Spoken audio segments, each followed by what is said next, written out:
Hey Kev, let's follow this trail over here. This looks like there might be something waiting down there. All right. Hey, wait a minute. Do you hear that? Yeah, I thought it was just me. What the heck is that? I don't know what that is. Whoa, do you smell that too? That's unbelievable. Hey, look. What the? Hey, look, those branches are moving over there. What the heck is that? Holy cow, is that what I think it is? Look at that thing. Oh my God. It's a freaking Sasquatch.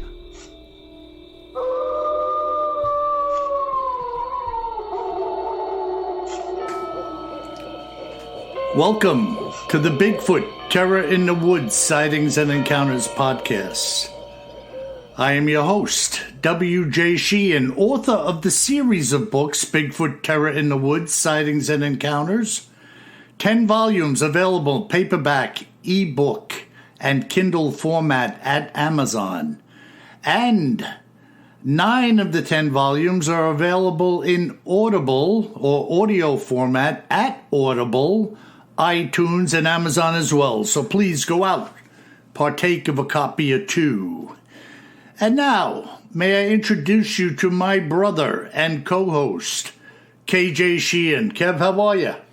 I'm doing great. How about you, Bill? Good, man. You out sailing today? Yeah, we were out on the ocean, and meant to tell you, too, we saw like a little 6-foot hammerhead shark. Ah, nice little hammerhead. Yeah, he's chasing a little fish on the surface, like we saw a fish jump. Uh-huh. And then he was thrashing around in circles and that chasing his fish. I don't know if he got it either. Wow. Well, as long as he doesn't get you. Nah, I was in a boat.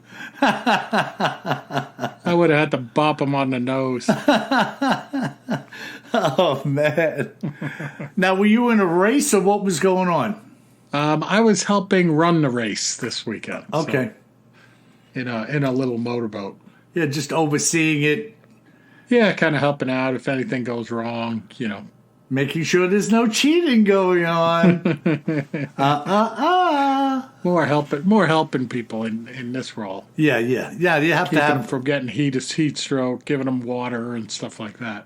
Yeah, kind of like a rescue boat. Exactly. They call it safety. Yeah. So. No, that's a good thing. Good thing.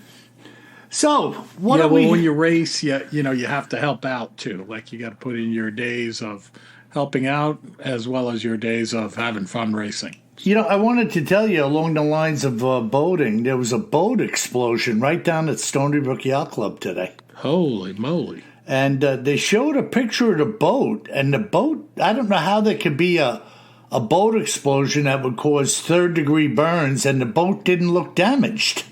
That's weird. Yeah, I mean, it showed like this, maybe a 26-foot, these big cruisers that have got below deck, but the cockpit is like very large up on the upper deck. Yep. Wasn't enclosed. It had a white topside and sides and stern. The whole boat was white gel coat. Yep. And they had a close-up shot of it parked right at the float in front of the Stony Brook Yacht Club next to the ramp. And I didn't see any indication of fire or charring or anything. And they said 3 people were taken in a hospital. One of them had severe burns. I wonder, Bill, I'm out on a limb here, but, a lot of boats have these alcohol stoves. And I wonder if they had a problem with the alcohol stove because they burn nearly clear. You can't see the flames. Whoa. And I wonder if something happened there. I don't know. I'm speculating. It makes sense because if all the damage happened inside the cabin, blackening or burning. Otherwise it's a gas explosion. Usually at the fuel dock, you're filling the boat with gasoline and there's a little bit of a spark and the fumes are out.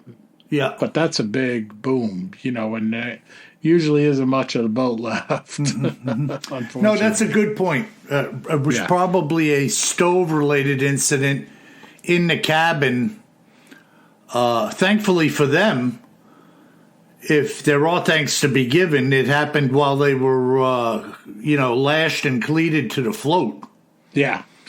Could get some help in a hurry. Yeah, sure. I mean, right there, on the weekend, there are plenty of people around over there when that went down. Oh, yeah. So, and it was a beautiful day here, too. So I'm sure the people were fishing down on the railing over there, and there were people out in the yacht club, Well, prayers and thoughts go out to all those folks involved in that. That burns. Ooh, that's nasty, man. Yeah, amen to that, brother. So, what do we have in our cryptids in the news? Would you take a stove explosion or swimming with a 6-foot hammerhead shark? Because it's kind of a cryptid. We got to talk about that. Yeah, I don't know, man. I bow out of both of them and hope for the best. You wouldn't want to take the hammerhead and give him a little poke in the eye? Well, listen, if the 6-foot hammerhead gets a chomp on you, he could do some damage before you know what happened. Oh, no doubt about that. He could do a lot of damage. Yeah, 6-foot hammer biting into the right artery, and you could be in a world of trouble pretty quick. Oh, yeah. Wow.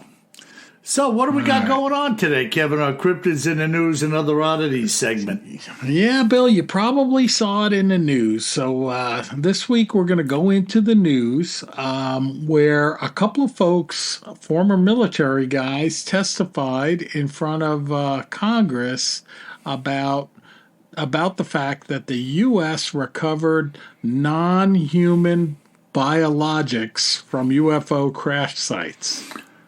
Yeah, isn't that interesting? What do you think they mean by non-human biologics? Well, in other words, they found, I was just having a discussion about this with my friend Mike less than 2 hours ago. And some type of entity that appeared to have a living body of some sort, guts, right. Something organic.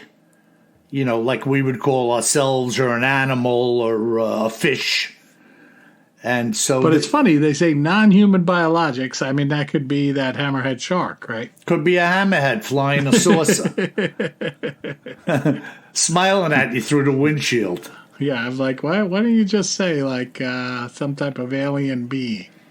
Yeah, biologics. Did the UFO UAP slam into a possum that was crossing the road? They found non-human biologics of a possum. Really, Kev, a biologic could be a piece of seaweed sitting in a bucket seat. Yeah. There you go. Remember the old Voyage to the Bottom of the Sea? Oh man, where that was a good one. The Seaview sub was always getting inundated with something growing through the air conditioning system. The Seaview, that was a good recall. The Seaview was the little one, right? No, that was the flying sub. Oh yeah, okay. Yeah, Nelson, Admiral Nelson, Captain Crane, Kowalski, all of those guys. I remember. You got a better memory than me. That was a cool show. Yeah, I can't remember that stuff. Yeah, I love that. Sometimes there was some type of weirdo or creature coming on board. Oh yeah. I mean, it was like an early Star Trek. Yeah, it was just in an aquatic realm. Exactly. Yeah, no. Definitely. Yeah. So these gentlemen, former military, like I said, they went and they testified. Ryan Graves, who was the executive director is the executive director of Americans for Safe Aerospace, and retired Air Force Major David Grusch. I think I'm pronouncing it correctly, Grusch, and retired Navy Commander David Fravor. Were sworn in during a House Oversight and Accountability Committee on the 27th of July, a couple of weeks ago. Yeah, I saw a little bit of it, in particular when the one woman on the bench was questioning that gentleman about the biologics. Yeah. And he answered her quite frankly, non-human. Yeah, go ahead. Sorry. No, that was it. Yeah, just... Yeah, so this is in the news all over the place, right? So the particular article I'm going to talk about is from npr.org. But again, you can find it in whatever your favorite publication is. This was well covered. And I'll talk about some of the points here. So this Major David Grush, who went from being part of the Pentagon's UAP task force to now becoming a whistleblower, told the House Oversight Committee's National Security Subcommittee that he had been denied access to some government UFO programs, but that he knows the exact location of UAPs that are in the U.S. possession. So basically, in his testimony, he was saying that there is a formal program by the Pentagon to go out and find these UAP craft and try to reverse engineer them. Which kind of makes sense, right? And it would also explain the whole concept of these men in black folks showing up in a flatbed truck, etc., like we talked about in Pennsylvania. Talked about it a little bit related to the South Haven Park rumored UAP crash, etc. Yeah, don't say nothing, don't ask any questions. We don't talk to you, you don't talk to us. Don't worry, we'll take care of it. Yeah, in and out, boom, boom, boom. Yeah. And then he went further. Grush also alleged that the U.S. had retrieved non-human biological matter from the pilots of the crafts, adding, quote, that was the assessment of people with direct knowledge on the UAP program that I talked to that are currently still on the program, end quote. Yeah, so there are other people who are non-whistleblowers who are still involved. Absolutely. It's ongoing. Absolutely. And he talked about the fact that, they were questioning him for more and more details on this. And he was saying, listen, I will share that with you in a secure location. One of these classified SCIFs, they call them, where it's a sensitive, compartmentalized information facility where, these folks with a certain level of clearance can share information. There's no phones in there, no recording, and it's, I guess, bug-proof of sort. So they kept pummeling him. I guess it makes a good article as well. And he kept saying, hey, I'm happy to share it with you, but it's secret stuff. Let's talk about it within the SCIF instead of here in front of all these news reporters. Right. Well, he gave what he was comfortable with, and then absolutely, yeah. more in-depth questioning would have to be for eyes and ears only. And, of course, that will remain secret.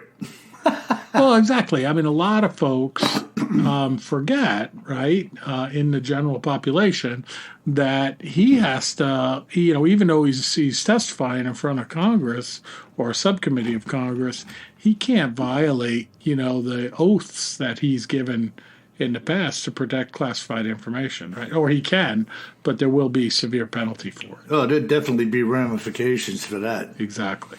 So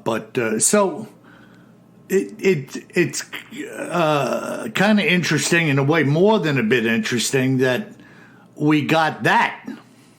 Yeah, no, and he went on to say that although he hasn't personally seen any alien vehicles or alien bodies, but that instead his opinions are based on the accounts of over 40 witnesses that he interviewed over a 4-year period while he had his role on the UAP task force.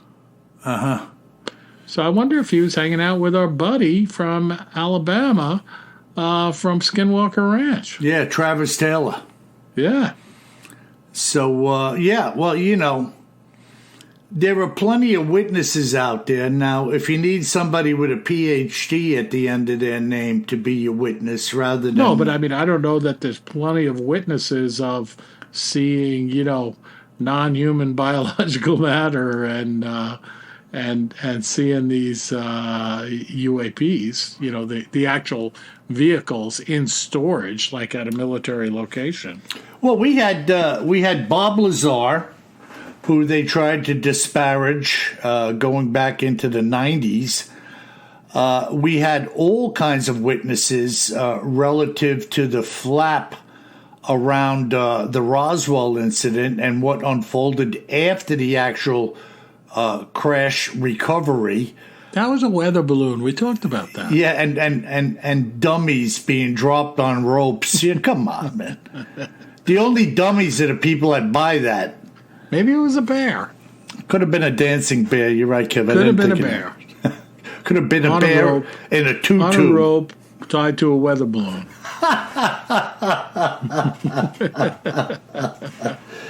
Yeah, well, I'm not buying any of that jive, man.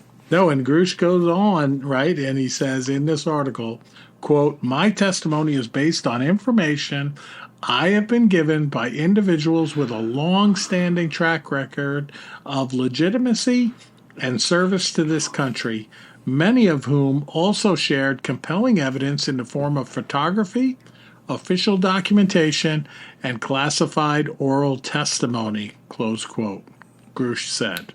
Well, there you go. If that's not good enough for you, I don't know what is. I mean, that's pretty powerful, right? Yeah, Yeah. Listen, man, the testimony of one cop in a courtroom can put you away. Yeah. You got 40 people who've got... Well, and then, so he goes on, and they say that, I'm sorry, he doesn't go on, but the article goes on to say that the subcommittee also heard testimony from former Navy pilot Ryan Graves and retired Commander David Fravor about their alleged encounters with aircraft of an unexplained origin. And Graves, right, Ryan Graves, he recounted the incident that we talked about on this podcast, where he encountered a flying object off the coast of Virginia Beach in 2014 while he was flying an F-18 Hornet for the U.S. Navy. And he said he came upon an aircraft that looked like a dark gray or black cube inside of a clear sphere. And that he estimated it to be 5 to 15 feet in diameter and unlike any aircraft he has ever seen. Yeah, a cube in a sphere. And get this, in case folks you're thinking, oh, that's a cube inside of a balloon, Grave claimed that the UAP could remain stationary despite the presence of hurricane-force winds. Incredible. Right? I mean, this guy is flying an F-18 for our country. Yeah. Yeah, they're pretty well-schooled and educated, those boys, as I recall. Right. And then retired Navy Commander David Fravor offered the panel his own eerie account, which we also covered on this podcast, of the Tic Tac video captured in 2004, again while he was flying an F-18, this time off the coast of San Diego. Yeah. And he says, there were no rotors, no rotor wash, or any visible flight control surfaces like wings, he said of the UAP. And he said, as he and the other pilots tried to get closer to the mysterious craft, it rapidly accelerated and disappeared right in front of our aircraft, leaving no detectable turbulence. And how about kept ditching in and out of the water at high speed? Yeah, that's part of that story. He didn't cover it in this testimony, but that is part of that account. Yeah, and that would be like you or I running into the side of a bridge abutment on the highway in our car.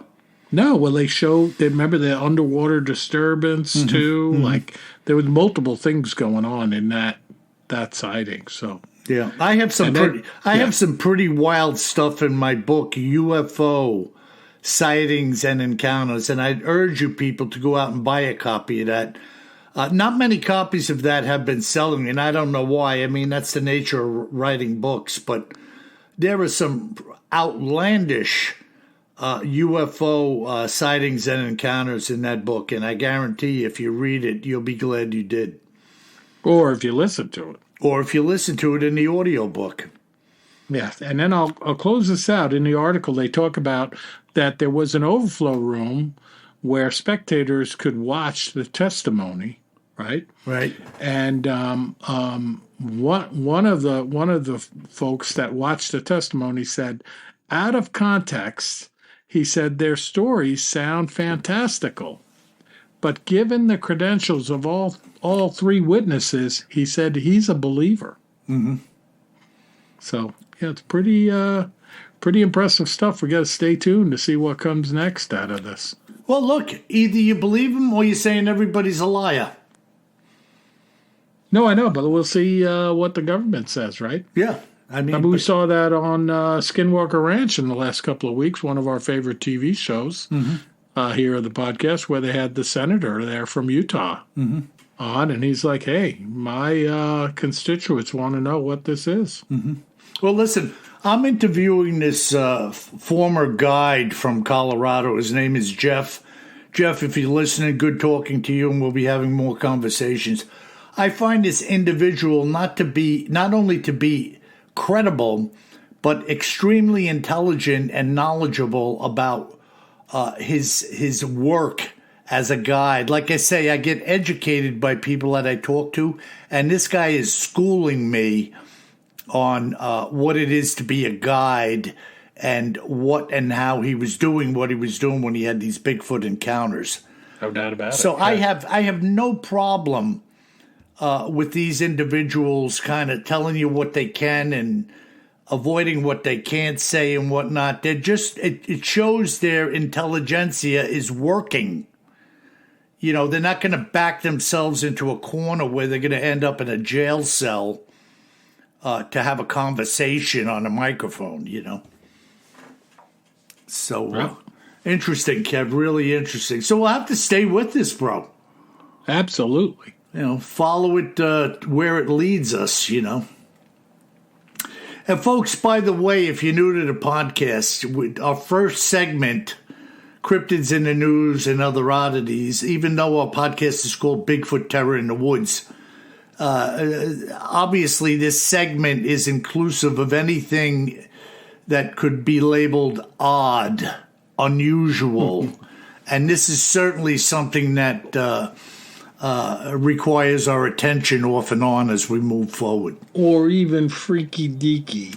Yeah, you know I like the freaky deaky.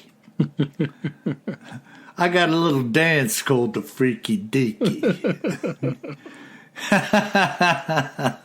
Hey, do you remember when John Travolta in Pulp Fiction was doing that dance with that woman, and he was doing that Catwoman Thurman. Yeah. It's great. He was doing that Catwoman thing with the two fingers by the eyes and stuff.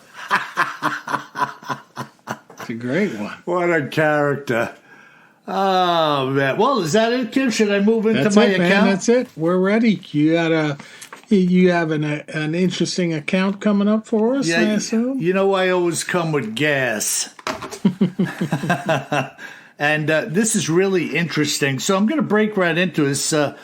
This account was brought to me by a woman named Melanie Schaefer and her girlfriend, Lisa Hubbard, who found something very interesting while hiking. This is what Melanie had to say about what she and Lisa found.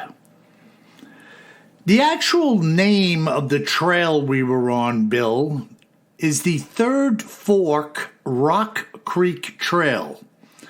And as you already know, I live in Idaho.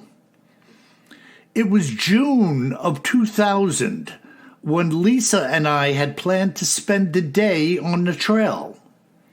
When we awoke, it was raining fairly steadily. And neither of us will ever be accused of being easy on ourselves, especially when it comes to hiking, so we decided to go in spite of the rain. The two of us arrived at the trail around 8 a.m., donned our ponchos, and began the trek. This trail is what I would call a fairly moderate hike, of a little over 8 miles with an elevation gain of close to 2,000 feet. There is a section of the trail where there are very tall, bushy weeds, and for lack of knowing what they really are, they may actually really be weeds. This area, as well as a number of other areas of the trail, tends to be rather muddy, especially during or after a rain. On this particular day, as we were approaching this portion of the trail, so much rain was coming down that the weeds had collapsed inward, now covering the trail. Had someone been in here that was unfamiliar with the trail, they may have thought they had gone the wrong way. That's how hidden the trail was from view because of this deluge. However, Lisa and I had been here several times before, and we began to part the soaking wet bushes and make our way through, knowing that on the other side things would open up a bit. The mud was so thick in here that at one point I actually slid backwards, landing flat on my butt, and thankfully I didn't get hurt. When I got up, we began to take our time a little bit, not wanting to experience more of the same. And at this point, we were both soaking wet in spite of our ponchos. As we proceeded through this leg of the trail, we were now lifting the plants off to our sides and watching where we placed our feet on the ground beneath us. Lisa had taken the lead, and we were jibber-jabbering about everything and nothing when Lisa said, "Hey, check this out, sister. Oh my God, there are giant footprints over here." I walked up behind her, and as she held the weeds up in the air so that I could look, there they were. It was a single line of large barefoot prints going out ahead of us on the trail. As we stood there, it actually appeared that something fairly large had made its way through the weeds to our left and then turned onto the very trail we were on, the bushes being well trampled down and parted as it passed through. The muck in here was so loose and mushy that, as I said, I had fallen, and our feet were actually sinking some 2 inches with each step that we took. As we looked at these prints, whatever had made them had sunk in a good 6 inches or better, and the sides of these prints were collapsing into the middle. At this point, we couldn't see much detail, and yet we knew that we were seeing bare feet and big ones. We moved forward, following these tracks as they continued on the same trail that we were on. It had now been raining fairly steady for about 6 hours. There was some water within the tracks, and yet we could still make out the distinct outline of some toes. When we had finally made our way out of these confounded weeds, the ground started to firm up a bit, and that's where we took the photos that I had sent to you. At the point where these pictures were taken, our feet, as you could see in the first photo, were leaving an impression of less than a half an inch, if that. And yet, in the picture where I showed you my boot print next to the barefoot one, you could see the barefoot print had compressed the ground some 2 inches. As a reference, my foot size is a 9.5 without the boot on. The print in the image is more than double the size of mine with the boot on. The two of us looked at each other and said, "These are Sasquatch prints." There was absolutely nothing around here with a foot shaped like that, having marched through here in the rain prior to our being here. We also soon realized that these had to have been made fairly recently, perhaps even minutes before we had arrived, because there was very little water accumulated within the tracks themselves in comparison to other puddles nearby. The two of us had become so frightened by what we had discovered that we actually doubled back through all the crap that I just described to you, unwilling to continue in the same direction as whatever had made these tracks. The Sasquatch had made its way down to this trail by taking a shortcut through the weeds, and having found the trail or known of the trail, was continuing outbound as we were. There's really not much more that I can tell you other than what I've already said, with the exception of this. It was obvious to us, having never seen a Sasquatch, what had left these prints. The two photos which I sent to you clearly show a gigantic human foot with wide, stubby, oddly shaped toes. All of the prints were in a direct line with each other, as well as being a left followed by a right, etc. We attempted to take steps between two of them, trying to determine the distance between strides. It took me 2.5 very long and awkward steps to make one of the ones the creature had made. When I got home, I measured one of these abnormal steps of my own, and they were just short of 3.5 feet each. This creature's stride was about 8 or 9 feet. However tall that makes it, I have no idea. But this was one really large beast. What do you think of that, Kev? An 8 or 9 foot stride sounds like a giant critter. You got to be tall to have the legs in that kind of stride. Yeah, I misheard you because at first I thought you were saying 3 or 4 feet was the stride of the creature. And then, I listened more carefully and you were like, no, that's his stride. Because I was like, my stride's got to be 4 feet. Yeah, That's 6'2", but I mean, not 9 foot. Right. She was saying that her stride, which was abnormal, so she was taking these big, stretched out giant steps. Right. And when she got home and could measure it, it was about 3.5 feet. Yeah. And she said that it took 2 of those, or 2.5 of those abnormal steps of her own to measure up one stride of what they were seeing. Yeah, that's crazy. So that is one freaking healthy step.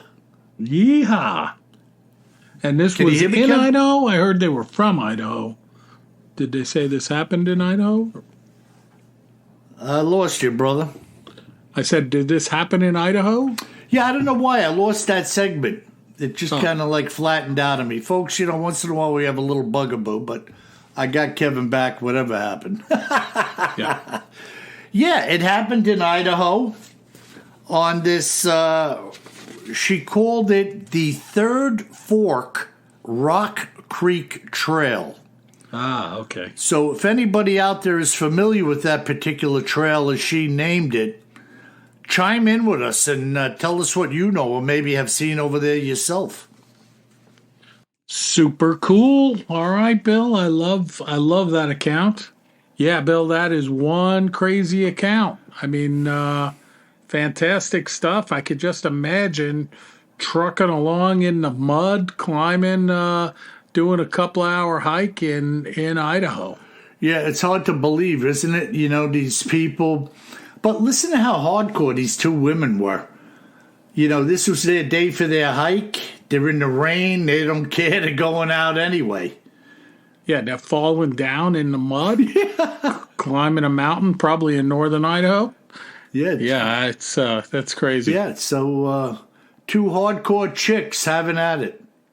Well, like people say, how do you run into one of these creatures or evidence of these creatures? You got to be out there. It wasn't like this was their first hike, right? It was like a regular ritual that they would go out and do these hikes. Yep. And when you're out there a lot and you're not looking at your phone the whole time, you end up seeing something. Yeah, and she said they had been on this trail, 3 or 4 times?